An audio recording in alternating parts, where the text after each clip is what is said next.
In the summer of 2007, a scientist named Mark Hawley lowered a sonar device into the waters of Grand Traverse Bay, an arm of Lake Michigan reaching down into the northwestern shoulder of the state's Lower Peninsula, and went looking for shipwrecks. This was ordinary work. The bay had been a busy maritime trade route in the 19th and 20th centuries, and its bottom was littered with the wreckage of that era: sunken schooners and steamers, lost cargo, the debris of 150 years of Great Lakes shipping.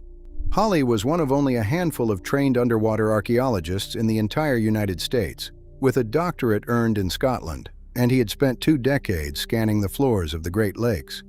He knew what a shipwreck looked like on a sonar screen. He knew what the bottom of Lake Michigan was supposed to hold.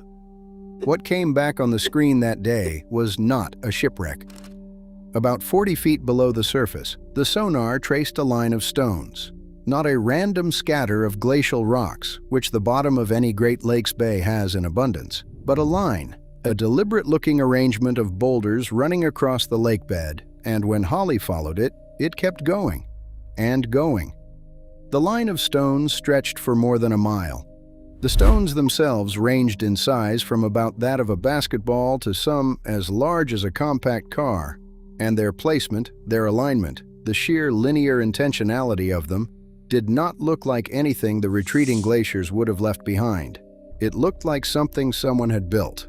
And then there was the one stone that turned an interesting anomaly into an international sensation. Set among the others was a boulder roughly 3.5 feet tall and 5 feet across, and when divers went down and wiped away the crust of invasive zebra mussels coating its surface, they found markings, scratches, grooves, an image cut into the rock.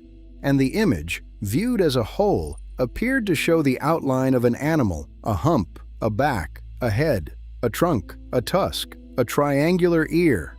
It appeared to show a mastodon, an elephant-like creature that went extinct in North America more than 10,000 years ago.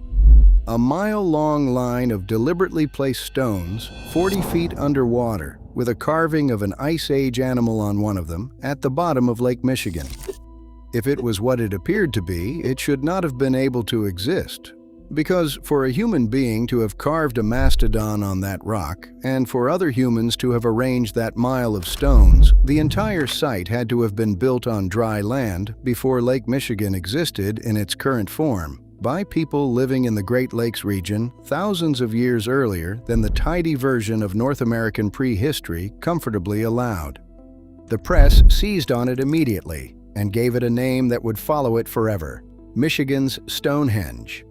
And the man who found it has spent nearly 20 years since then trying, with limited success, to get people to calm down and understand what he actually found, because the truth of it is at once less sensational than the headlines and, in its own quiet way, far more staggering.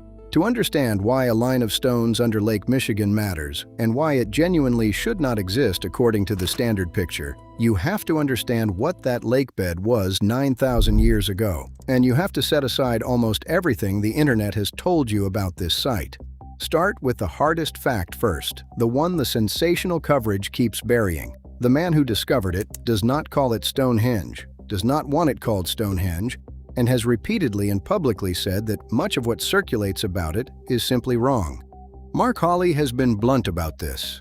The site, he has said, gains a new life in the media roughly every 6 months, and much of the information out there is incorrect. There is no henge. It is not a megalithic monument in the European sense. The individual stones are relatively small compared to the towering standing stones people picture when they hear the word Stonehenge. The label was slapped on by people in the press chasing sensation, many of whom had never visited the site or looked carefully at the evidence. What is actually down there, Hawley insists, is best described plainly: a long line of stones, over a mile in length, resting on the floor of Grand Traverse Bay. That correction matters because it is the difference between a hoax and a discovery. The Michigan Stonehenge framing invites people to imagine a lost temple, a monument to forgotten gods, ancient aliens, a civilization that shouldn't be there. And when the reality turns out to be a line of modest stones rather than a ring of towering monoliths, the temptation is to dismiss the whole thing as overblown nonsense. But that would be a mistake in the other direction. because a mile-long deliberate alignment of stones on the bottom of Lake Michigan, if it is human-made, is not less important than a monument. In some ways, it is more important. It is a window into a period of North American history that is almost entirely lost, drowned under the Great Lakes, and it is part of a larger body of underwater discoveries that is genuinely rewriting how archaeologists think about the first peoples of this continent. To see why, you have to go back 9,000 years and drain the lake. The Great Lakes as they exist today are young, and they have not always looked the way they look now. They are the product of the last ice age, carved and filled and drained and refilled by the advance and retreat of enormous glaciers over tens of thousands of years. As the last great ice sheet withdrew from the region, roughly 10 to 12,000 years ago, it left behind a landscape of basins that would eventually hold the lakes, but the water levels in those basins fluctuated dramatically over the following millennia. There were long periods when the lakes stood far lower than they do today, when huge areas that are now deep underwater were dry, open land. 9,000 years ago, in the window archaeologists call the late Paleo-Indian and early Archaic periods, much of what is now the bottom of the Great Lakes was exposed. It was not lake floor, it was ground. It was walkable, huntable, livable terrain, cool and open in the wake of the retreating ice, and it was inhabited. People lived there, animals migrated across it. And then, gradually, as the climate warmed and the meltwater accumulated and the drainage pattern shifted, the water rose, slowly and relatively gently, and drowned all of it. The land these people had walked, the places where they had hunted and camped and built, went under and stayed under, sealed beneath dozens or hundreds of feet of cold, dark, fresh water, where it has remained ever since. This is the crucial insight, and it is the thing that makes the Grand Traverse Bay stones plausible rather than absurd. The site in the bay sits about 40 feet down. 9,000 years ago, that 40 feet of water was not there. The spot where the line of stones rests was dry land before Grand Traverse Bay existed at all. So if people living in the region 9,000 years ago arranged those stones, they did it on solid ground, in the open air, and the lake came later and covered their work and preserved it. The stones didn't sink. The world rose around them, and here is why that preservation is so scientifically precious. On dry land, an archaeological site 9,000 years old is almost never left undisturbed. In the millennia that follow, other people move in, build on top of it, farm it, dig it up, rework it, scatter it. Later occupations churn the earlier ones into confusion.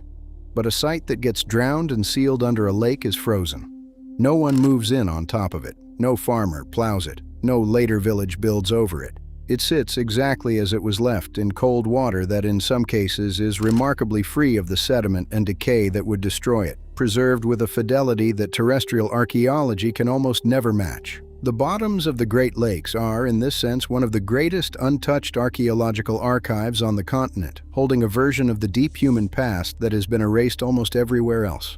The problem is getting to it and proving what you found. When Hawley's sonar first traced that line of stones, the reaction of the scientific community was appropriately cautious, and that caution is itself part of the honest story. When divers went down to the site, the experience was genuinely unsettling. Hawley has described it as spooky, and the word recurs in every account. Swimming along a mile-long line of stones across an otherwise featureless empty lake bed, in the cold and the dim light 40 feet down, is an eerie thing. The rest of the bay floor is flat and blank, and then there is this deliberate-seeming line of boulders running off into the murk, and the human brain, confronted with that kind of order in an empty place, insists that something made it. But the brain's insistence is not evidence, and the scientists involved knew it. The mastodon carving in particular drew immediate skepticism, and the skepticism was reasonable. When Hawley first saw the markings on that boulder, even he doubted himself. His own recorded reaction was disbelief, a refusal to accept that he could really be looking at an elephant-like animal etched into a rock at the bottom of Lake Michigan. He took photographs, dried off, studied the images at home, and only then did the shape seem to resolve into something deliberate. but a shape that resolves into something familiar when you stare at it is exactly the kind of thing that fools the human eye, which is desperate to find patterns and pictures in random marks. The rock had many fissures and scratches on its surface, some certainly natural, and the question was whether the particular marks forming the mastodon outline were carved by a human hand or were simply a coincidental arrangement of natural cracks that happened to suggest an animal. The experts who were shown photographs were careful. A curator of paleontology at the University of Michigan who had studied human interactions with mastodons examined some of the images and withheld judgment, noting that the supposed engraving was subtle and was not the only marking on the boulder, making it hard to be sure what was intentional. He also raised a genuine complication. Mastodons are not well documented as having ranged into northern Michigan, though their fossils are found further south in the state. The petroglyph experts who might have settled the question faced a peculiar practical obstacle that has dogged this site for years. As Holly put it, the specialists trained to authenticate ancient rock carvings generally do not dive, and the divers who can reach the site are generally not petroglyph specialists. The rock is 40 feet underwater. You cannot bring it into a lab and put it on a table. The people qualified to judge it cannot easily get to it, and so, for years, the carving remained in a frustrating limbo, neither confirmed nor debunked. This is where a less honest story would cheat, would declare the mastodon proven and the mystery solved. The real story is better precisely because it doesn't. The Grand Traverse Bay site sat in that limbo for the better part of 2 decades, an intriguing anomaly that mainstream archaeology neither fully embraced nor dismissed, resurfacing in the media every few months dressed up as an ancient monument and then sinking back into uncertainty. What changed, and what makes this worth a hard look now, is twofold. First, the technology to study it improved dramatically. And second, the Grand Traverse Bay stones turned out not to be an isolated oddity at all, but part of a pattern, one node in a growing constellation of underwater discoveries across the Great Lakes that has moved from fringe curiosity to peer-reviewed, published, and increasingly undeniable science. Consider what happened when Holly's team returned to the site in the 2025 dive season with equipment that had not existed in 2007.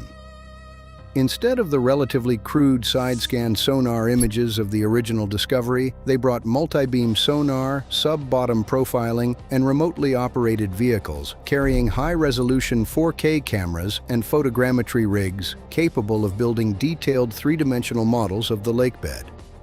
This modern survey mapped the entire formation in far greater detail than had ever been possible, and it sharpened the picture considerably.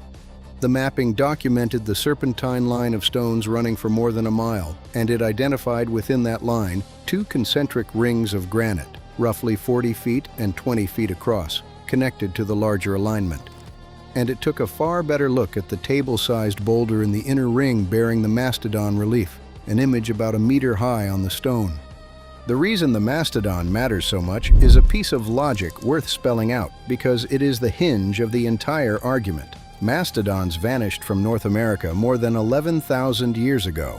If the carving on that boulder genuinely depicts a mastodon, then whoever carved it must have done so at a time when they either still saw mastodons or lived close enough to their memory to render one accurately.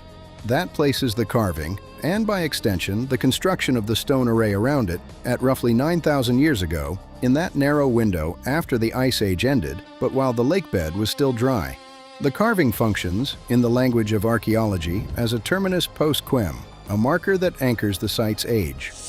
And a 9,000-year-old human construction under Lake Michigan is thousands of years older than Stonehenge in England, older than the pyramids of Egypt, a relic of a period of North American life so distant and so poorly documented that almost nothing survives of it on land. But even now, with the better imaging, honesty requires acknowledging that interpretations remain divided, and the divisions are where the real science lives. Not everyone agrees the site is even human-made. A minority of geologists continue to argue that the alignment could be a natural feature, stones dragged and deposited in a line by glacial processes, given deliberate-looking order by nothing more than the human tendency to see intention in randomness. This is a serious objection, and it has not been fully put to rest. Among those who do accept that the stones are human-made, there is further debate about what they were for. Some researchers have pointed to possible astronomical alignments, suggesting the stones might mark sunrise positions and could represent one of the oldest calendrical markers in North America, an ancient way of tracking the seasons. Others favor a more grounded and, frankly, more evidence-based interpretation, and it is here that the Grand Traverse Bay stones connect to the discovery that has genuinely transformed this field. Because across the state, under Lake Huron, another underwater archaeologist has found something similar, and he has done the thing the Grand Traverse Bay site has struggled to do. He has proven it, published it in the Proceedings of the National Academy of Sciences, and built an unassailable case. His name is John O'Shea, an archaeologist at the University of Michigan, and his work is the reason the "shouldn't exist" framing needs to be taken seriously rather than laughed off. O'Shea studied a feature on the bottom of Lake Huron called the Alpena-Amberley Ridge, a limestone and dolomite formation roughly 10 miles wide that runs for more than 100 miles across the lake basin, from near Alpena, Michigan, to Point Clark, Ontario. 9,000 years ago, during the same low-water period that left Grand Traverse Bay dry, the Alpena-Amberley Ridge was not underwater. It was an exposed land bridge, a dry corridor that divided the Lake Huron basin into two smaller lakes and connected northeast Michigan to southern Ontario. And that corridor, O'Shea reasoned, would have been a natural migration route for caribou, the great herds moving across it on their seasonal journeys. Where caribou migrate in predictable routes, human hunters follow, and Arctic peoples are known to build stone structures to exploit exactly this behavior. So O'Shea did something clever. Rather than searching the vast lakebed blindly, he and his colleagues reconstructed the ancient ridge as it would have appeared when it was dry, modeled how caribou would likely have migrated across it, and used those simulations to predict the choke points where hunters would most plausibly have built their structures. Then they aimed their sonar and their remotely operated vehicles at those specific spots. And they found what they were looking for. Under about 120 feet of water on the Alpena-Amberley Ridge, O'Shea's team discovered stone structures that match, in size and placement, the caribou hunting drive lanes still known from the Arctic. The most complex, which they named the Drop 45 drive lane, consists of two parallel lines of stones forming a lane that funnels toward a natural cul-de-sac, with circular hunting blinds built into the stone lines where hunters could have concealed themselves. There are V-shaped blinds positioned on the slopes above, oriented precisely to intercept animals moving in a particular direction during a particular season. The whole system is a piece of hunting engineering, designed to channel migrating caribou into a narrow killing zone where hunters waiting in the blinds could dispatch them. And here is the part that lifts it from suggestive to proven. The divers didn't just find suggestive stone alignments that might be natural. They recovered artifacts. Scuba-trained members of the team found chipped stone flakes near the lanes, 11 of them, the characteristic debris left behind when a hunter repairs or sharpens a stone tool. That is not something glaciers produce. That is unambiguous physical evidence of human beings working stone tools at that exact spot. Over the course of the ongoing research, more than 60 stone constructions have been identified on the ridge, ranging from simple one-person hunting blinds to elaborate complexes with drive lanes and cairns. This is no longer a matter of a spooky line of rocks and a debatable carving. This is a documented, published, peer-reviewed prehistoric hunting landscape, the earliest evidence of human activity ever found at the bottom of the Great Lakes, and it proves the essential claim beyond reasonable dispute. 9,000 years ago, people lived and hunted on land that is now deep underwater, and their works are still down there, preserved. Once you know about the Lake Huron site, the Grand Traverse Bay stones stop looking like a hoax and start looking like exactly what you would expect to find. If people were building elaborate stone hunting structures on the drowned ridge under Lake Huron 9,000 years ago, then it is entirely reasonable that people were arranging stones on the drowned land under Lake Michigan in the same era. for hunting or ceremony or navigation or timekeeping or reasons we cannot yet reconstruct. In fact, the University of Michigan archaeologist behind the Lake Huron work has noted the resemblance between the Grand Traverse Bay alignment and the Caribou Drive lanes, suggesting the Michigan stones too might have served a large game hunting function, funneling animals across what was then open ground. That connection is why the Grand Traverse Bay site, for all the sensational nonsense that has been piled on top of it, deserves to be taken seriously rather than mocked. It is not Atlantis. It is not a lost civilization. It is not aliens. It is something quieter, and for anyone genuinely interested in the human story, far more moving. The physical trace of some of the first people to inhabit the Great Lakes region left on ground they walked when the lakes as we know them did not yet exist, sealed and preserved by the rising water for 90 centuries, and only now being found because sonar finally let us see the bottom clearly. The stewardship of the site reflects that seriousness, and it is a detail worth dwelling on. When Hawley found the Grand Traverse Bay stones, he did not publish the coordinates. He did not turn it into a dive tourism attraction. Instead, he first brought the location to the Grand Traverse Band of Ottawa and Chippewa Indians, the native people whose ancestral connection to that land runs deeper than anyone's, as a gesture of respect and to ensure tribal oversight. To this day, the exact coordinates remain undisclosed, withheld to protect the site from souvenir divers and vandalism, and to keep it intact for careful study rather than plunder.